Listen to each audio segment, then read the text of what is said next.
Allahu Akbar, Allahu Akbar, Allahu Akbar. La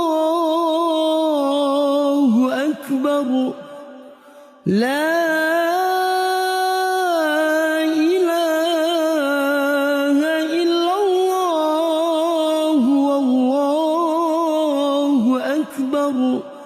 Allahu Akbar walillahil hamd.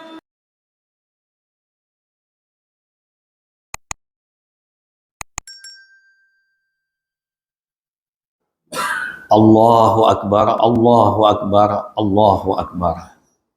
Allahu Akbar, Allahu Akbar, Allahu Akbar. La ilaha illallah, wallahu akbar. Allahu akbar, walillahil hamd. Innal hamdalillah nahmaduhu wa nasta'inuhu wa nastaghfiruh. Wa na'udzu billahi min syururi anfusina wa min sayyiati a'malina. May yahdihillahu fala mudhillalah wa may yudlil fala hadiyalah. Asyhadu an la ilaha illallah wahdahu la syarikalah wa asyhadu anna Muhammadan abduhu wa rasuluhu mab'utsu rahmatan lil alamin. Allahumma shalli wa sallim wa barik ala Muhammad wa ala alihi wa ashabihi ajmain. Ayuhal muslimun ittaqullaha haqqa tuqatih wa la tamutunna illa wa antum muslimun. Faqala Allah Ta'ala fil Qur'anil Karim, a'udzu billahi minas syaitonir rajim. Inna a'tainakal kautsar fasholli li rabbika wanhar inna syani'aka huwal abtar. Shadaqallahul azim. Sidang jamaah Idul Adha yang dimuliakan Allah, kita puji Allah, kita agungkan Allah, karena hanya Allah lah yang patut dipuji.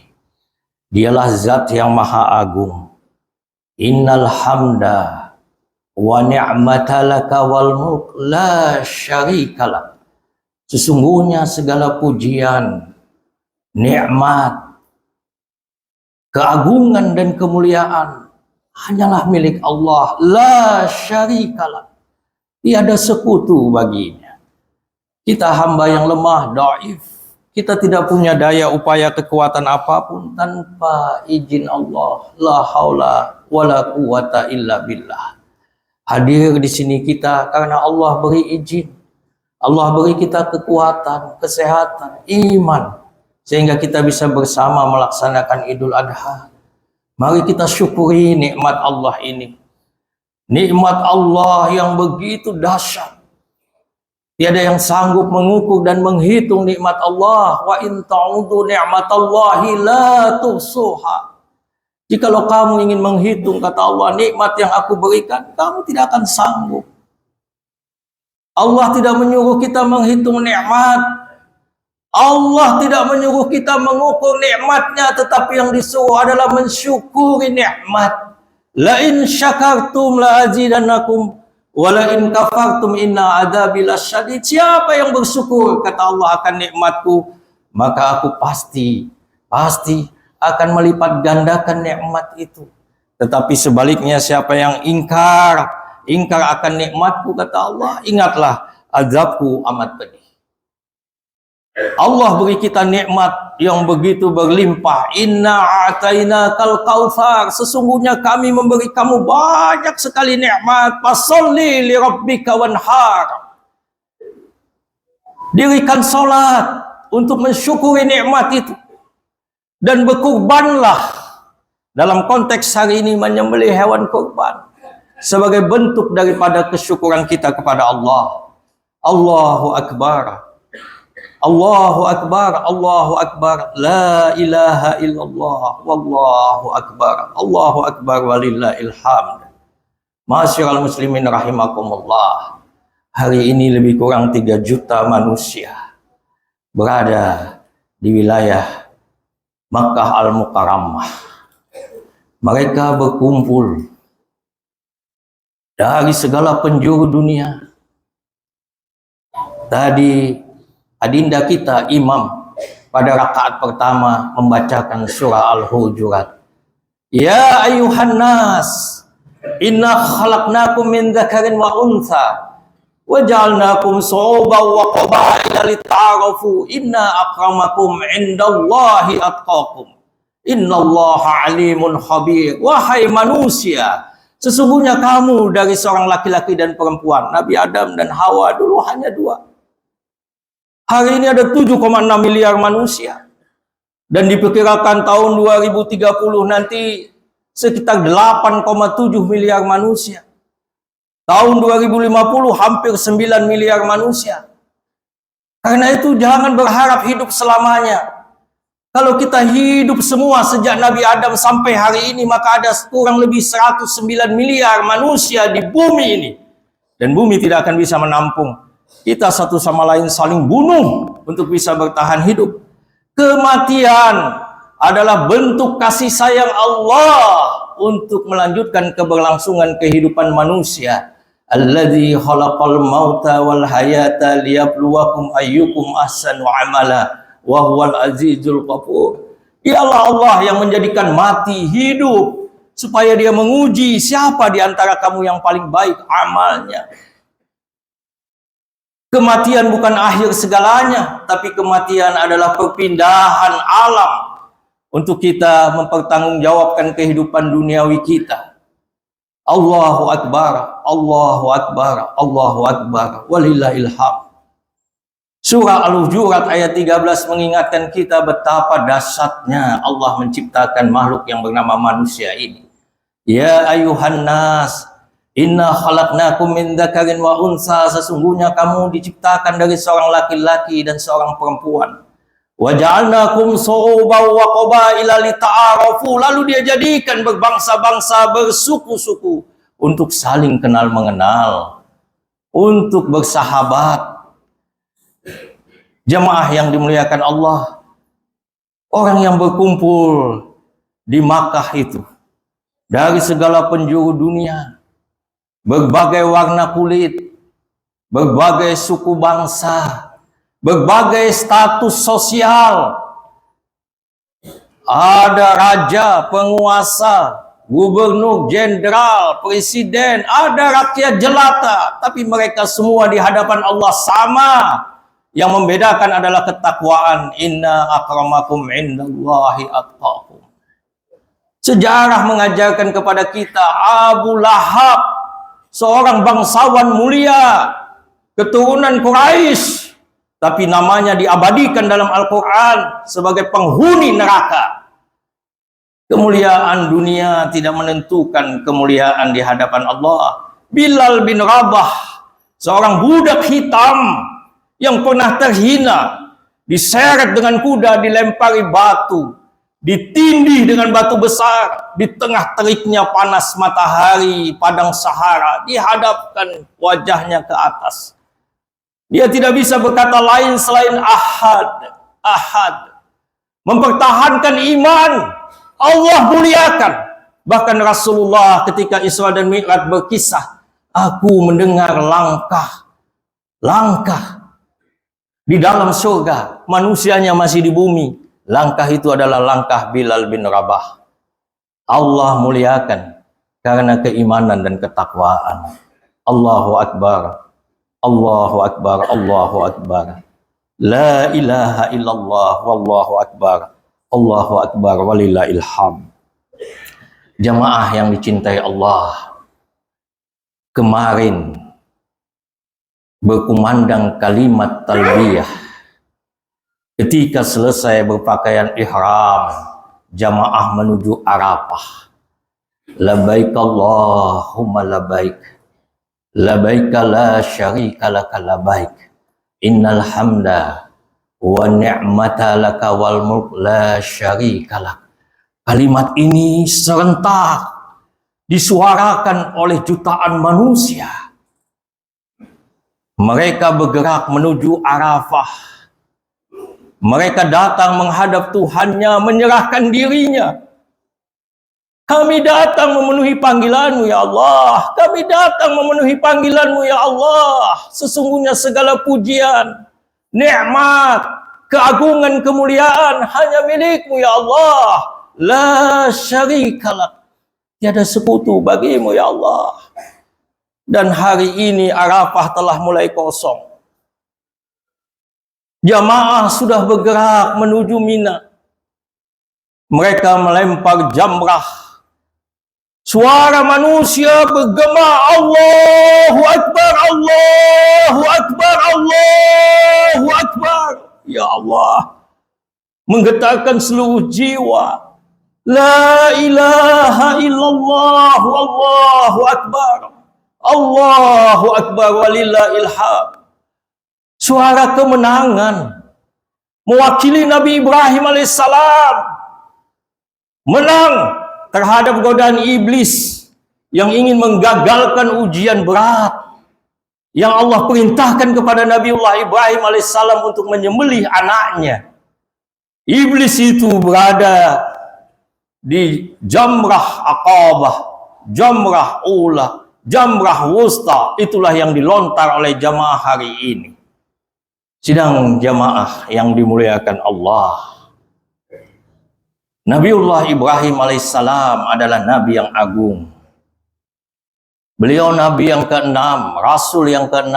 Adam, Idris, Nuh, Hud, Saleh, Ibrahim. Setelah beliau, seluruh rasul adalah keturunan beliau. Karena itu disebut dengan Abul Anbiya. 18 rasul yang ada dalam Quran itu anak keturunan Nabiullah Ibrahim alaihissalam. Berawal dari Nabi Ismail dengan ibundanya Hajar sampai kepada Nabi Muhammad sallallahu alaihi wasallam. Nabi Ishaq melahirkan putra bernama Yakub Israel. Yakub atau Israel ini melahirkan Bani Israel. Ada Nabi Yusuf sampai kepada Nabi Isa alaihissalam. Ketika Allah Subhanahu wa taala memerintahkan Nabiullah Ibrahim untuk membawa istri dan anaknya yang masih bayi menuju ke suatu lembah, tempat yang tiada bertuan, tiada tanda-tanda kehidupan, dan ini digambarkan oleh Al-Quran. Kita bisa membaca Al-Quran menceritakan kisah dramatis ini di dalam surah Ibrahim ayat 37. Biwadin ghairi dzi zar'in, lembah yang tidak ada tanam-tanaman. Sampailah Nabi Ibrahim membawa istri dan putranya Ismail dari Palestina menuju sebuah lembah, dan Allah perintahkan tempatkan mereka di tempat ini. Nabi Ibrahim menatap tidak ada kehidupan apapun. Bayangkan bapak membawa anak dan istri. Tiba-tiba Allah perintahkan mereka tinggalkan di sini.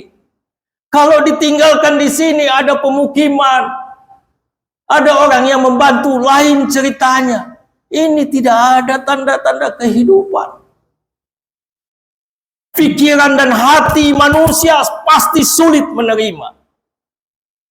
Rasional kita akan berkata ini mustahil. Tapi keimanan, keteguhan iman yang menyebabkan beliau meninggalkan anak dan istrinya dan menitipkannya hanya kepada Allah. Apa yang dialami Nabi Ibrahim sering kita alami dalam kehidupan. Kadang-kadang kita dihadapkan dengan pilihan, kapan lagi kalau bukan sekarang? Sedang menjabat, sedang berkuasa. Orang lain juga berbuat demikian. Kenapa kita tidak? Pikiran dan perasaan menggiring kita untuk melawan Allah. Tapi kalau kita bercermin kepada Nabi Ibrahim, maka kita akan memilih iman. Kita akan meninggalkan segala hal yang berlawanan dengan perintah Allah. Ditinggalkanlah putranya dan istrinya dengan perbekalan sekedarnya. Istrinya mengejar sambil memegang tali unta. Wahai suamiku, kenapa kami ditinggalkan di tempat ini? Suami mana yang sanggup menjawab? Ini istri yang sangat dicintai. Ini putra yang sudah ditunggu puluhan tahun, tapi harus ditinggalkan. Tiba-tiba Siti Hajar berkata, wahai suamiku, apakah ini diperintahkan oleh Allah? Maka Nabi Ibrahim menjawab, iya, mengangguk dengan suara yang hampir tak terdengar. Tiba-tiba Siti Hajar berkata, kalau begitu, raditu billah, aku redha kepada Allah, aku redha kepada Allah. Kalimat inilah yang menggetarkan arsy, menggetarkan langit dan bumi. Kepasrahan yang dahsyat sehingga Allah menurunkan pertolongan. Dan hari ini kita bisa saksikan sumur Zam-Zam. Keajaiban dunia yang tidak bisa dipikir secara rasional, diminum jutaan manusia, dibawa pulang bahkan ke tanah air. Tapi air itu tak pernah habis. Allahu Akbar, Allahu Akbar, Allahu Akbar. Walillahil hamd. Berangkat Nabi Ibrahim meninggalkan putranya dan istrinya. Sampai di atas sebuah bukit beliau berbalik. Dengan linangan air mata menatap istri dan anaknya dalam bayangan hembusan padang pasir. Lalu beliau berdoa, ini yang diabadikan Allah dalam Al-Quran surah Ibrahim ayat 37.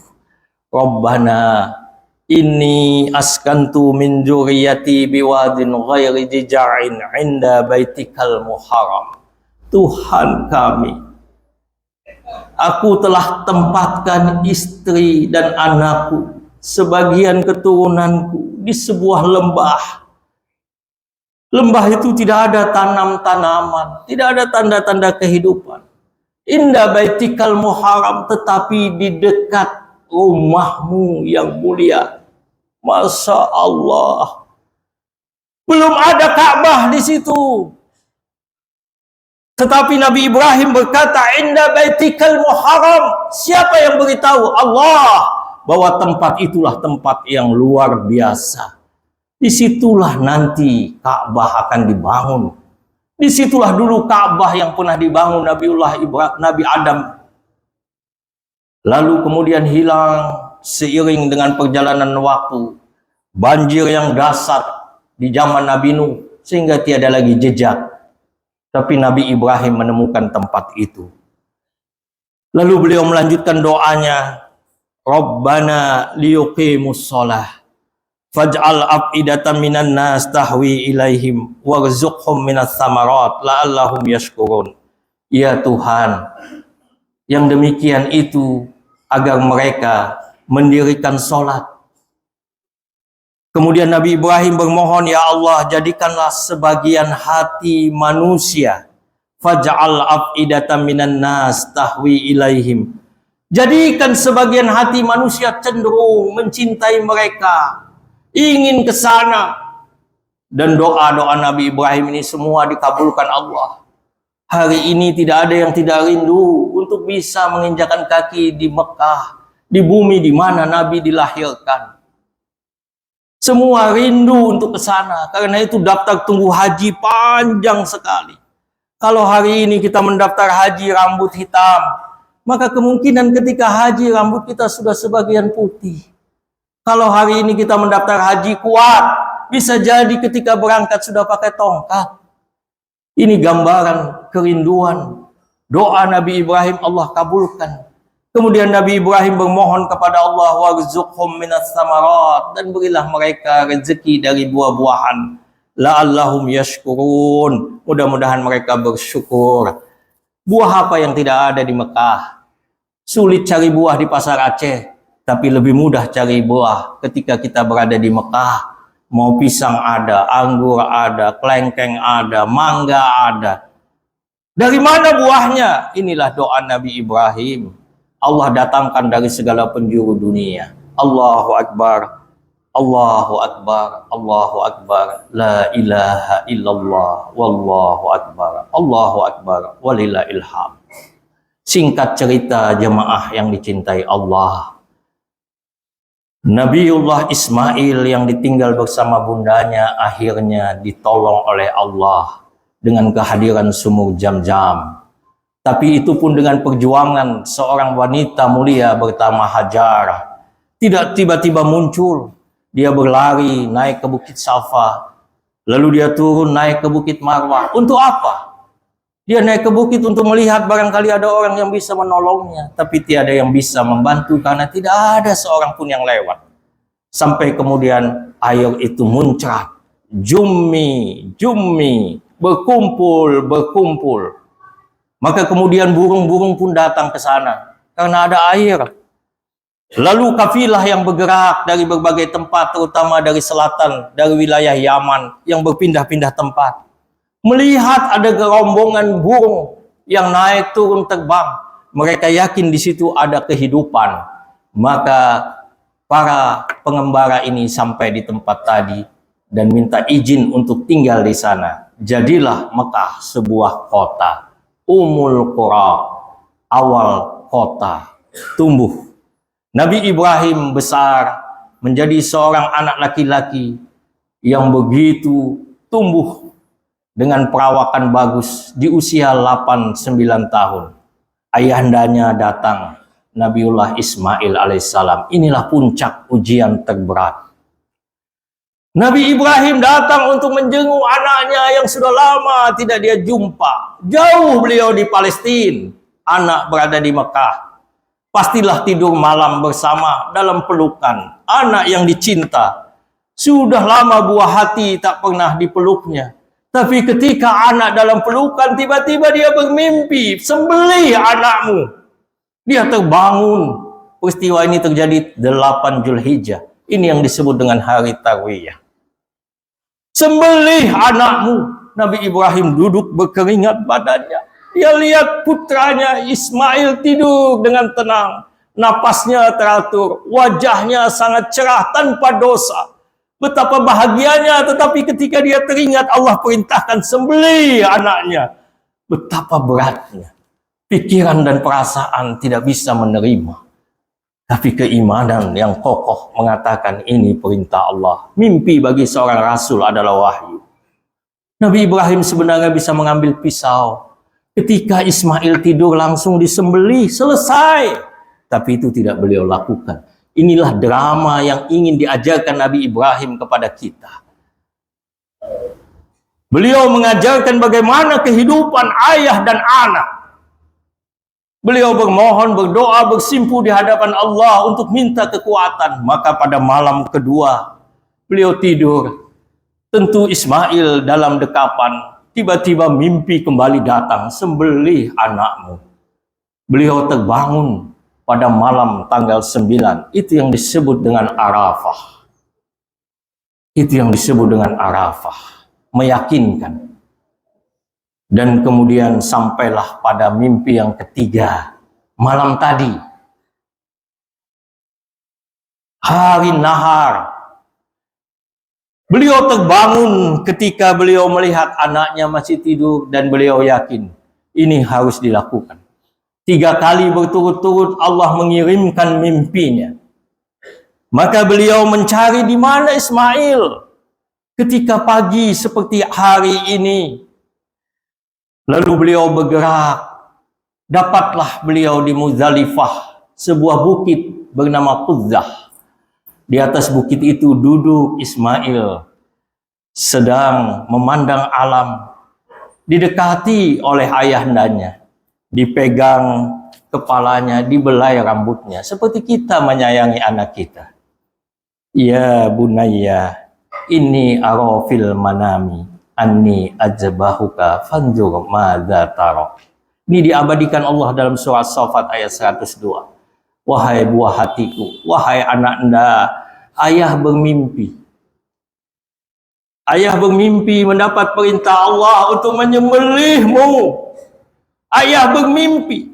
Ucapan ini pasti dengan suara bergetar. Bisa jadi dengan linangan air mata. Bisa jadi dengan pelukan. Ayah bermimpi nak harus menyembelihmu. Bagaimana menurut pendapatmu nak? Jemaah yang dicintai Allah, anak yang luar biasa dididik oleh ibunya. Ibrahim lama di Palestina, berarti yang mendidik Ismail adalah mamanya. Ya abatif al matukmar satajiduni insyaallahu minas sabirin. Wahai ayahku, lakukanlah perintah itu. Lakukan perintah Allah itu ayah. Insya Allah ayah akan saksikan saya adalah seorang yang sabar. Masya Allah. Dialog inilah yang mendidik kita.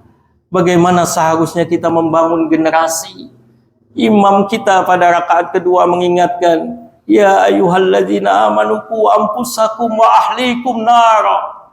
Supaya kita menjaga diri kita dan juga keluarga kita dari api neraka. Hidup di masa ini sangat sulit bagi bapak dan ibu. Mungkin yang usia-usia 50-60 ke atas, kita baru kenal handphone setelah kita tua. Tapi sekarang cucu kita baru lahir beberapa bulan sudah kenal handphone dia. Anak-anak sudah kenal handphone. Kalaulah orang tua tidak hati-hati dalam mendidik anak sekarang, maka kita lost generation. Kita bisa kehilangan generasi. Belum lagi tantangan dunia maya. Ajaran-ajaran sesat yang berseliweran begitu bebas. Seperti yang terjadi, apa yang dikatakan oleh Panji Gumilang. Perempuan ditaruh di belakang dalam sholat, penghinaan, perbudakan terhadap perempuan. Maka kemudian perempuan boleh gabung saf dengan laki-laki.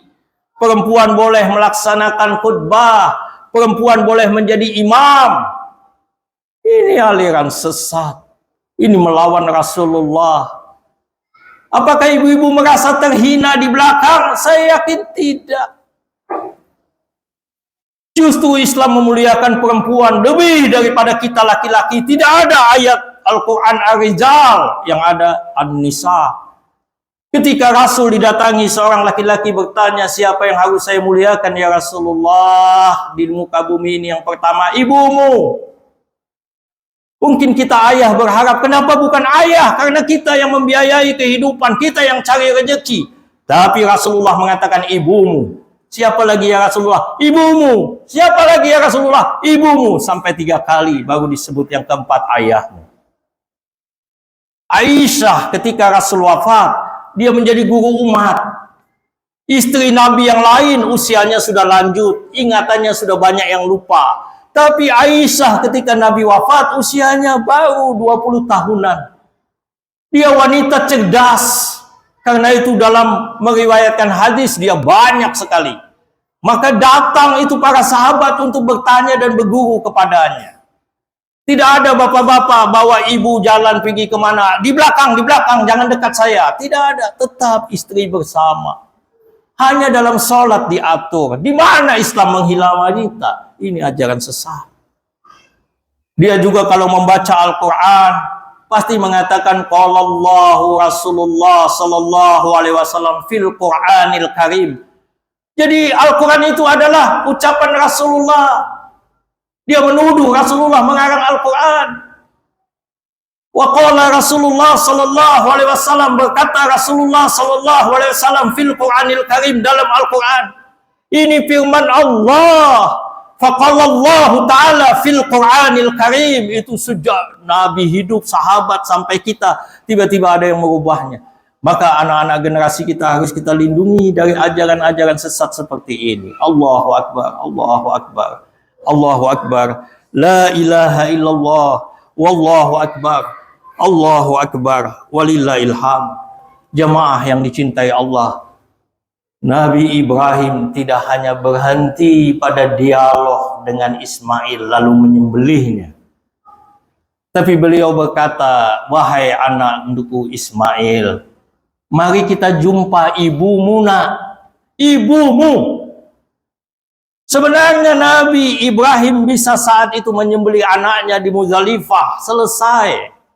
Hukum sudah dilaksanakan. Perintah Allah sudah dilakukan. Tapi beliau mengatakan, kita jumpa ibumu. Karena ibunya yang mendidik Ismail. Ini hubungan suami istri yang harmonis.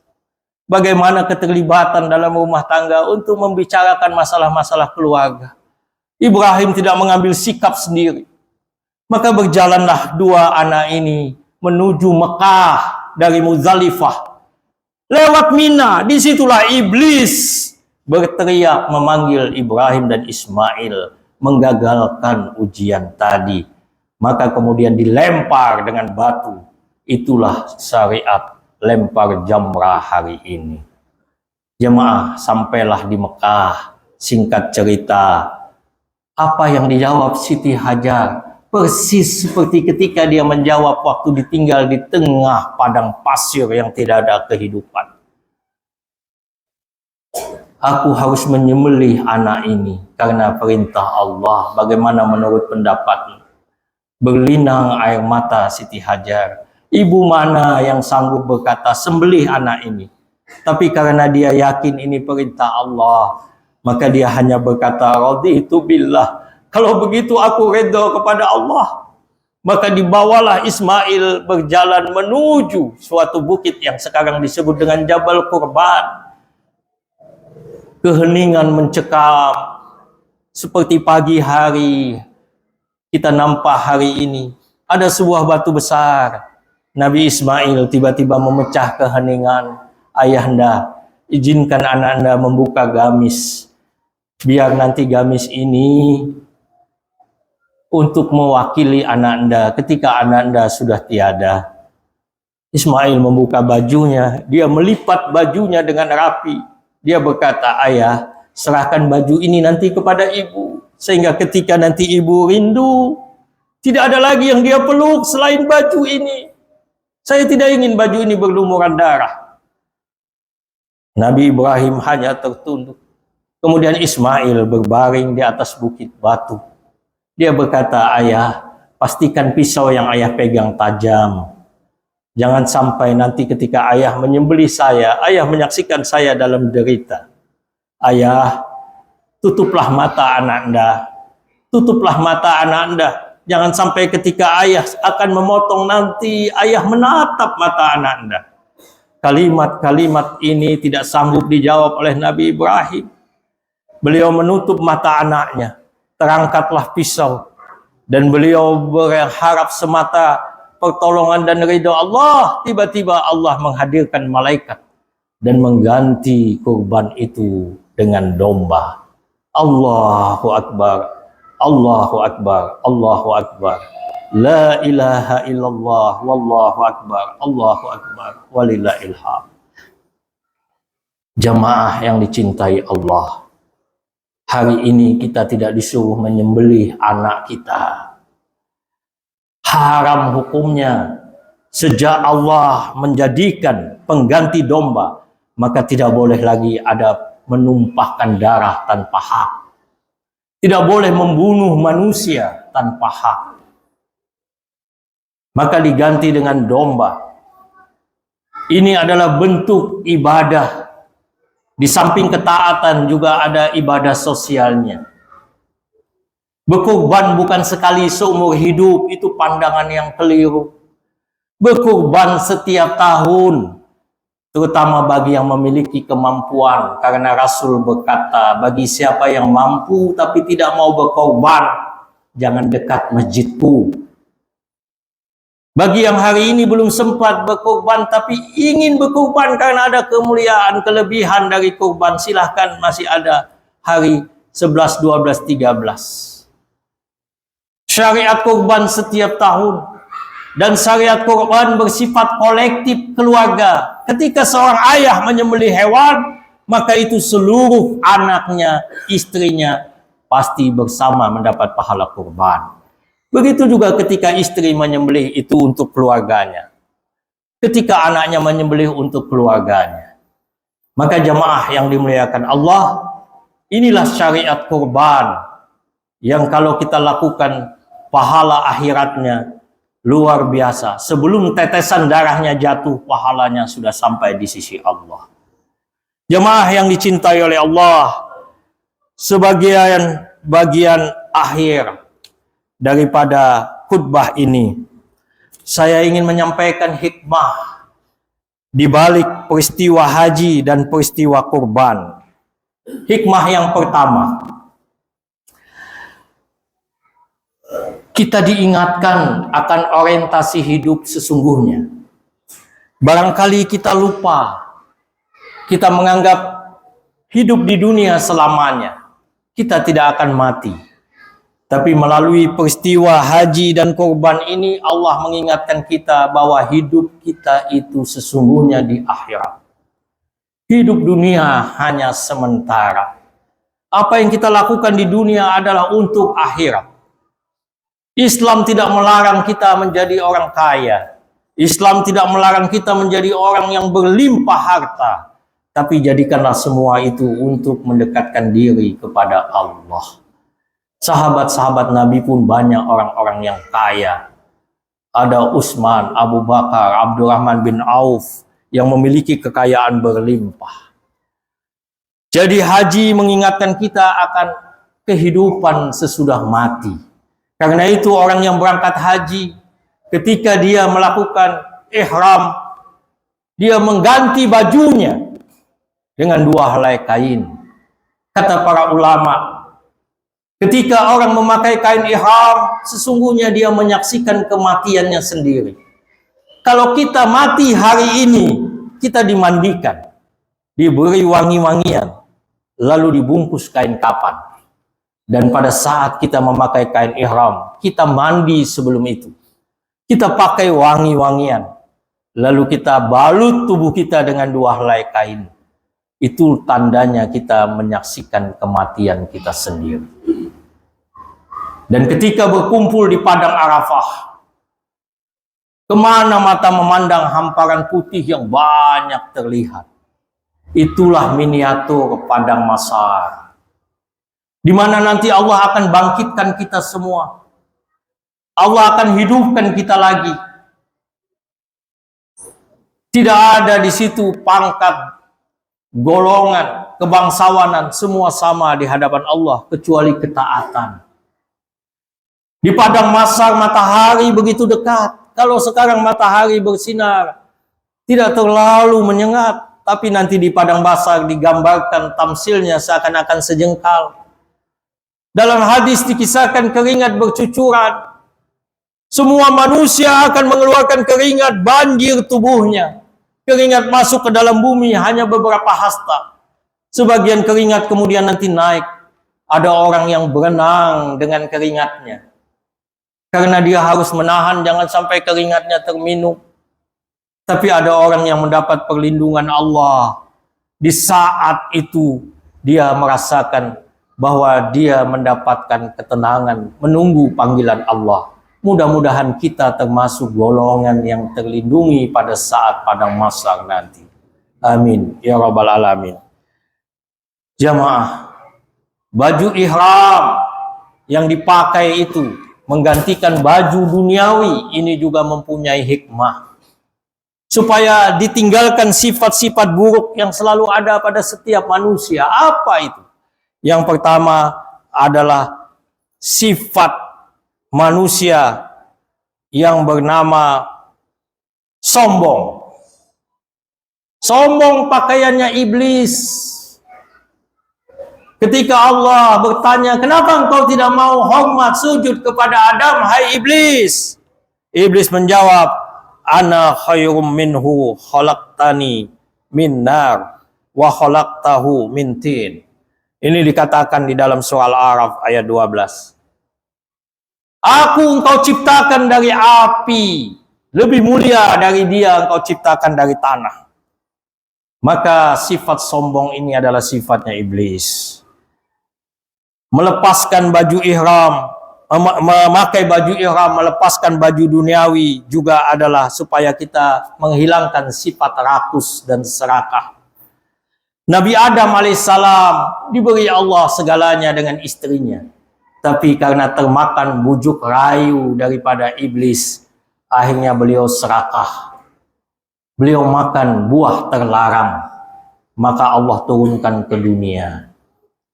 Kita jangan sampai terjebak oleh iblis, mengulang dosa Nabiullah Adam.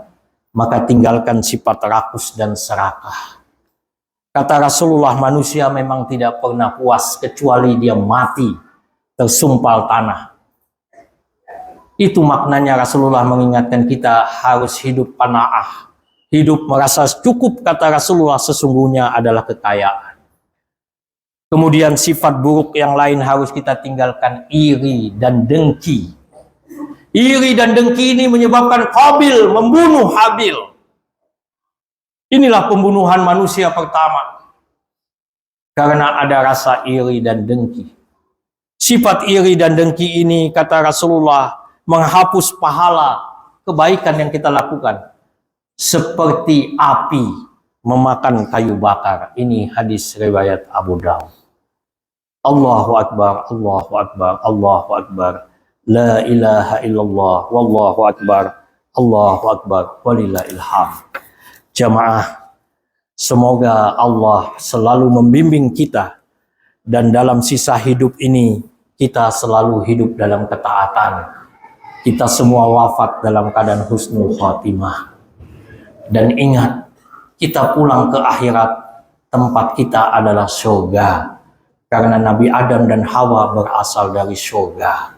Jangan sampai kita masuk ke neraka, karena neraka adalah tempatnya iblis dan tempatnya syaitan. Oleh karena itu, mari bertekad memperbaiki kualitas hidup, banyak bertobat, banyak melakukan amal kebaikan, sehingga ketika tiba saat panggilan, Allah memanggil dengan kalimat yang indah, ya ayyatuhan nafsul mutmainnah, irji'i ila rabbiki radiyatan mardiyah, fadkhuli fi ibadi wadkhuli jannati. Wahai jiwa yang tenang, kembalilah kepada Tuhanmu dengan ridha dan diridhoi olehnya. Masuklah ke dalam golongan hamba-hambaku dan masuklah ke dalam syurgaku. Barakallahu li wa lakum fil Qur'anil azim wa nafa'ani wa iyyakum bima fihi minal ayati wa dzikril hakim. Wa taqabbala minni wa minkum tilawatahu innahu huwas samiul alim.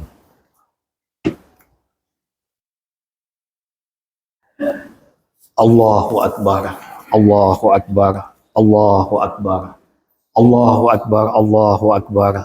La ilaha illallah, wallahu akbar, Allahu akbar, walillahil hamd.